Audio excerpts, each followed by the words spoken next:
જય શ્રી કૃષ્ણ ધનદીપભાઈ. જય શ્રી કૃષ્ણ. શું તકલીફ હતી તમે કહેશો જરા તમને?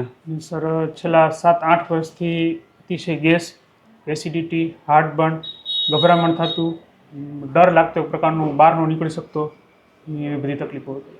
અને એના માટે લગભગ તમે કેટલા અલગ અલગ ડૉક્ટર બદલ્યા હશે? સર 5 થી 6 ડૉક્ટર, બરાબર. બધા સુપર સ્પેશિયાલિસ્ટને બતાવ્યું? સ્પેશિયાલિસ્ટ, ગેસ્ટ્રોલોજિસ્ટ. બરાબર. રિપોર્ટ કેટલા રિપોર્ટ કરાવ્યા હશે? રિપોર્ટ તો સર કોઈ લિમિટેડ નથી, એટલા રિપોર્ટ. એમ કેટલો ખર્ચો કરી નાખ્યો છે આશરે? અંદાજે સર 5 થી 6 લાખ રૂપિયા. 5 થી 6 લાખ રૂપિયા જી. 8 વર્ષ તો તમે ખર્ચી નાખ્યા છે. ઓહો. અને એના પછી આપણી હોસ્પિટલની જાણ તમને કઈ રીતે થઈ હતી? સર જામનગર મારે એક મિત્ર ડૉક્ટર છે, હમ. એમને આપની જાણ કરીને ત્યાર પછી મેં સોશિયલ મીડિયાના માધ્યમથી આપની છે. બરાબર. તો જેમ લોકોને જેટલો સરસ ફાયદો થઈ જતો હોય, જેટલું સારું રિઝલ્ટ મળતું હોય, એટલું જ તમને સારું રિઝલ્ટ મળ્યું? જી સર, મને જેમ સારું વિડીયોમાં પેશન્ટ કહેતા હોય છે, આપણે તમે જોયા હશે, એમને રિઝલ્ટ મળતું હોય છે, તમને એટલું જ સારું લાગે? એટલું જ સારું રિઝલ્ટ મળ્યું છે સર. આપણી હોસ્પિટલની જે અલગ અલગ સર્વિસ, નિદાન અને સારવાર, એનાથી તમે 100% સંતુષ્ટ છો? 100% સંતુષ્ટ છું સર. સ્ટાફ પણ બહુ સારો છે. આપના વિશે તો હું શું વધારે કહી શકું. બરાબર છે. તો ધનદીપભાઈ, તમે એટલા લાંબા સમયથી પરેશાન હતા, તો શું તકલીફ થતી તમે કહેશો જરા? ને સર એટલી ગભરામણ થતી કે મને ઘરથી બહાર નીકળવું હોય હમ. તો એટલી ગભરામણ થતી કે મને કાંઈક થઈ જશે, પડી જઈશ કે બીજું કંઈ થશે એવું. એની બદલે આપની ટ્રીટમેન્ટ ચાલુ થયા પછી હું મહાકુંભમાં સ્નાન પણ કરી શકું. એમ કેટલા દિવસ માટે જઈએ એમાં? ત્યાં સર હું અઠવાડિયા માટે જઈએ. અચ્છા, પહેલા કેટલા બહાર નીકળવામાં શું લાગતું? પહેલા બહાર નીકળતા એક ડર જ લાગતો કે મને કંઈક થઈ જશે, એમ એકદમ બેચેની થતી, ગભરામણ થતું. ગેસમાં ને એમાં શું અનુભવાતું? એકદમ સર આંખો લાલ થઈ જાય, સતત સૂતું રહેવાનું મન થાય, આળસ ટકા કરે, સ્વભાવ એકદમ ઉગ્ર થઈ જાય, એવું બધું થતું. એ બધામાં મને અત્યારે પૂરા. તો આ બધી ફરિયાદો તમે 8 વર્ષથી હતી, તો એના માટે તમે ડૉક્ટરને મળતા તો શું નિદાન થતું ને શું જવાબ મળતો તમને? ડૉક્ટર સર અલગ અલગ રિપોર્ટ્સનું બધે કરાવીને કહેતા કે તમને હાઈપર એસિડિટી છે, તો તમને ગેસની તકલીફ છે, એવું બધું કહેતા. અલગ અલગ દવાઓ આપતા અને દવાઓ હું ખાતો ત્યાં સુધી. રોજની કેટલી ગોળી ખાતા લગભગ? રોજની સર 5 થી 6 ગોળી. 5 થી 6 ગોળી રોજની ખાવી પડતી. અને જો એ ન ખાવ તો શું થતું? ન ખાવ તો મને એકદમ હાઈપર એસિડિટી થઈ જાય, રાત્રે ઉબકા આવે, સૂઈ ન શકું, ઊંઘ ન આવે સરખી, એવું બધું થતું. પછી કોઈ ડૉક્ટર એવું પણ કીધું કે તમને કાંઈ માનસિક પ્રોબ્લેમ છે કે તમને એન્ઝાઇટી છે કે એવું કંઈ હા, કીધું? એવું પણ કહેતા. બરાબર છે. હા, છેલ્લે એટલે કાંઈ સારું નહીં થાય તો તમારે સાયકિયાટ્રિકને કન્સલ્ટ થવું પડશે, ETC એવું બધું કહેતા. પછી તમે ક્યારે કર્યું હતું સાયકેટ્રિક કન્સલ્ટ? હા, એકવાર સંપર્ક પણ કર્યો છે. બરાબર. શું લાગ્યું એની દવાઓથી, શું અનુભવાતું? એ દવા લઈ ત્યાં સુધી સર એવું હતું, અને છોડવા સમયે એવું થયું હતું કે એના એડિક્ટેડ થઈ ગયા હોય એવું. વિથડ્રોલ સિમ્પટમ્સ હા, આવે, એમ withdrawal લાગે કે symptoms ભાઈ આ મને જે છે આના વગર નહીં રહી શકાય, એવું લાગતું. બરાબર ને? તો ધનદીપભાઈ, આ જે અલગ અલગ પ્રોબ્લેમ થતા તમને, એના માટે આટલા બધા અલગ અલગ ડૉક્ટર તમે બદલાવતા, પછી જ્યારે આપણી પાસે આવ્યા, 3 મહિનાની મેડિસિન્સ અને પંચકર્મ સારવારથી અત્યારે તમને કેટલા ટકા સંતોષ લાગે છે? કેટલું સારું લાગે? 90% મને સંતોષ છે, 90% મને સારું છે. સારું છે એમ ને? તો પેલા બધા લક્ષણો જે હતા, જે તમને 5 દવાઓ ગોળીઓ રોજ લેવી પડતી, કે ગભરામણ બેચીને થતી, કે તમે ટ્રાવેલિંગ ન કરી શકતા, એ બધામાં શું ફેરફાર થયો? બધામાં ફેરફાર સર. ટ્રાવેલિંગ તો મેં આપને જેમ કીધું એમ કે હું કુંભમાં જઈ આવ્યો નહીં, પણ મારી 4 વ્હીલ લઈને સેલ્ફ ડ્રાઈવ કરીને અમે ગયા હતા. ઓહો, સેલ્ફ ડ્રાઈવ કરીને. હું ડૉક્ટર વિશાલ પંડ્યા, એક MD આયુર્વેદ ડૉક્ટર છું. મેં મારો 10 વર્ષ સુધીનો MD આયુર્વેદનો અભ્યાસ જામનગરની વિશ્વ પ્રસિદ્ધ આયુર્વેદ કોલેજમાંથી કરેલો છે. 2011થી એટલે કે છેલ્લા 13 વર્ષથી હું ગાંધીધામ કચ્છ ખાતે NABH માન્યતા પ્રાપ્ત પંચકર્મ આયુર્વેદ હોસ્પિટલ ચલાવું છું. અમે 2 રીતે સારવાર કરતા હોઈએ છીએ. સૌથી પહેલાં તો કચ્છ કે એની આસપાસના દર્દીઓએ હોસ્પિટલમાં રૂબરૂ બતાવવા માટે આવવું, અને બીજું, કચ્છથી દૂર રહેતા દર્દીઓ માટે ઘર બેઠા ઓનલાઈન દવા પણ મંગાવી શકે છે. વધુ માહિતી માટે નીચેના નંબર ઉપર હાય લખીને વોટ્સએપ કરો, એટલે તમને ફીસ કેટલી છે, કોર્સ કેટલો કરવો પડશે વગેરે માહિતી વોટ્સએપમાં મોકલી આપશું. પહેલા ઘણું સારું છે. બહાર જઈ શકું છું અત્યારે, જમવામાં પણ સારું છે, ઊંઘ પણ નિયમિત આવી જાય છે, સ્વભાવમાં ઉગ્રતા હતી એ પણ શાંત થઈ ગઈ છે. પહેલા બહાર નીકળવામાં શું અનુભવ હતો? ગભરામણ જ થતી સર, કે મને કંઈક થઈ જશે એવો જ વિચાર આવ્યો કરતો. હું નહીં આવી શકું, મને નબળાઈ લાગે ને એવું, શરીર ધ્રુજવા મળતું, એવું બેચેની જેવું લાગવા બેચેની માંડે. જેવું લાગે. અને એના પહેલા તમે જેમ કે કોઈ પણ જગ્યાએ બહાર આવી રીતે પ્રોબ્લેમ થતો તો શું તરત તાત્કાલિક ડૉક્ટર પાસે જવું પડતું કે ગભરામણ થતી, એવું કંઈ થતું? એવું પણ થતું, 2-3 વાર એવું પણ થયેલું. ડૉક્ટર પાસે જતા? હા, એવું શું બીક ફીલ થાય કે લાગે? મને એટેક આવી ગયો એમ. હા. અને બહાર નીકળવાથી જ બીવું એમ? હા, એવું જ થતું શરૂઆતમાં. થોડા દિવસ એવું થઈ ગયું હતું. કોન્ફિડન્સ ન લાગે જરા બહાર કોન્ફિડન્સ ન નીકળવામાં? લાગે એમ. હા, પરાણે બધું. બરાબર છે. હાજી. તો એને કારણે તમારા રૂટીન ઘણા બધા પ્રોબ્લેમ થતા ઘણા રૂટીન ઘણા પ્રોબ્લેમ લાઈફમાં? થતા છે બાકી લાઈફસ્ટાઈલ ડિસ્ટર્બ થઈ ગઈ હતી મારી એવું કહી શકાય. તમારા મિત્રો પણ મારી સાથે છે, સામે છે અત્યારે, તો એ પણ મને કહેતા કે તેના કારણે તમને હા, ઘણું મિત્રોની બધું. પણ ફરિયાદ હતી કે ભાઈ અમારે બહાર જવું હોય પણ તું કે મૂડલેસ હોય ને તો અમારે કેમ જવું એવું અચ્છા. કરતા. એની બદલે હવે બધા સાથે હળી મળીને ફરીએ. કુંભમાં જઈ આવે એટલે બહુ સારું લાગ્યું એમ ને? હા હા હા. મેં સાંભળ્યું કે તમે પેલા 36 કિલોમીટરે નહોતા બહાર જતા, એની બદલે જી. 3600 કિલોમીટર જઈ કિલોમીટર આવ્યા એમ ને, જઈ બધું આવ્યા. ફરી આવ્યા. ખૂબ સારું.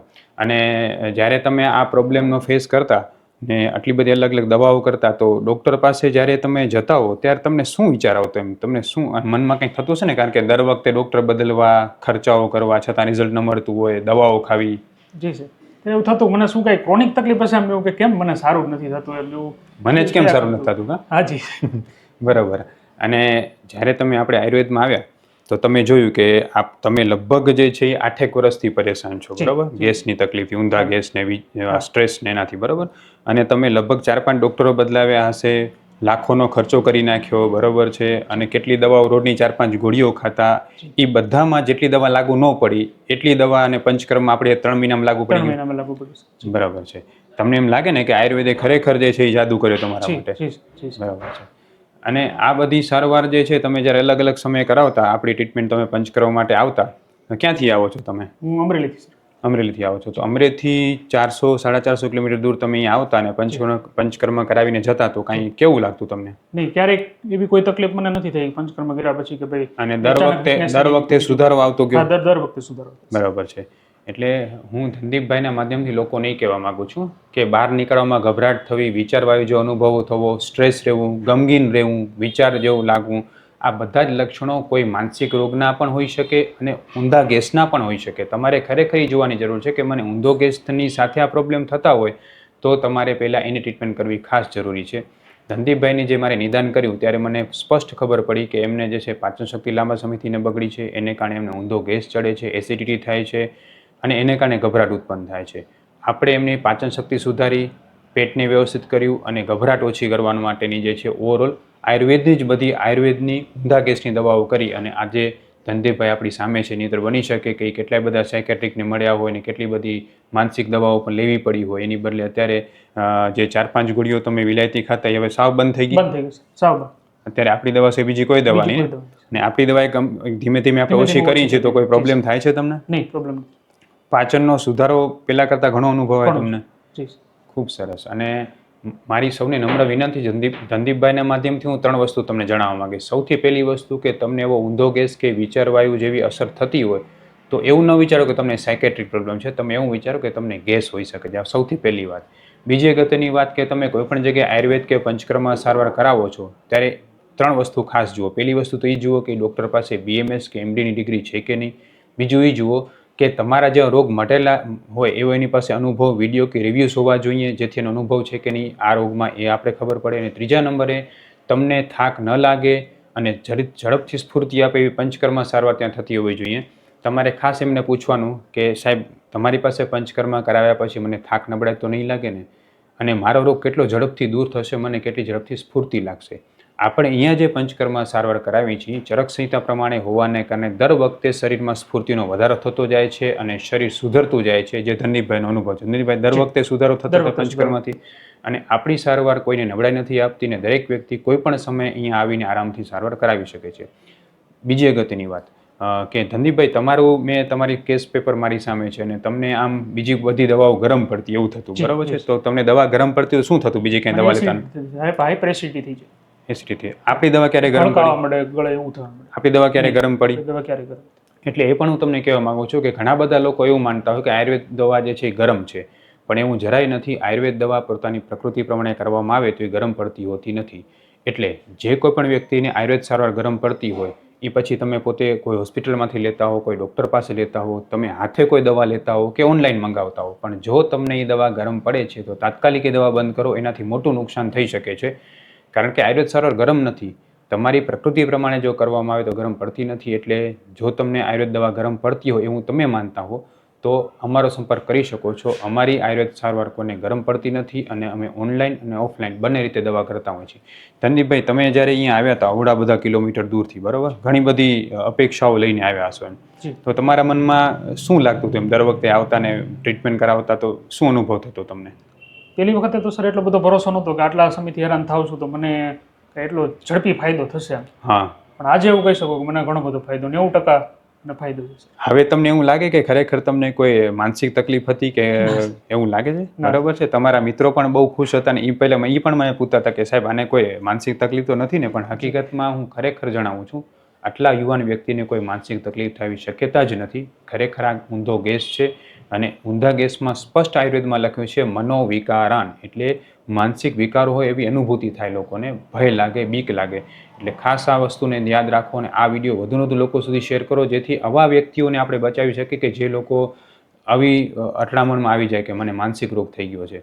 આના કારણે ઘણા બધા ફેમિલીઝ ખરાબ થતા હોય છે, ઘણા બધા યુવાનો આના કારણે દવાઓના ચંગુલમાં સપડાતા હોય છે. ખાસ ધ્યાન રાખીને આપણે આયુર્વેદના આ મેસેજને લોકો સુધી ખાસ પહોંચાડીએ.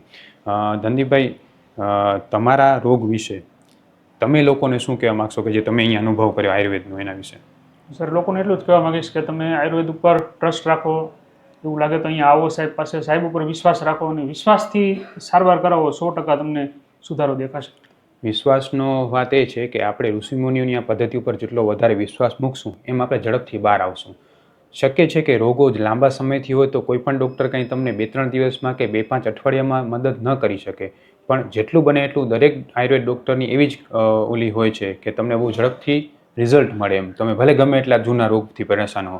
ને આપણે અહીંયા કરીએ છીએ, જેમ કે તમે ધનદીપભાઈ 8 વર્ષથી બીમાર હતા અને 3 મહિનામાં તમને એટલો અનુભવ થયો, બરાબર? તમારી દવાઓ બધી છૂટી ગઈ, બરાબર ને? તો એ ખાસ આપણે આ મેસેજ સમાજમાં પહોંચાડીએ અને ખૂબ ખૂબ ધન્યવાદ ધનદીપભાઈ. ધનદીપભાઈ, તમારો જે આ વિડીયો છે એ લોકોને આયુર્વેદમાં ટ્રસ્ટ વધે એના માટે આપણે જે છે ફેસબુક, ઇન્સ્ટાગ્રામ કે યુટ્યુબમાં મૂકી શકીએ. જી, ચોક્કસ. ખૂબ ખૂબ ધન્યવાદ ધનદીપભાઈ. જય શ્રી કૃષ્ણ.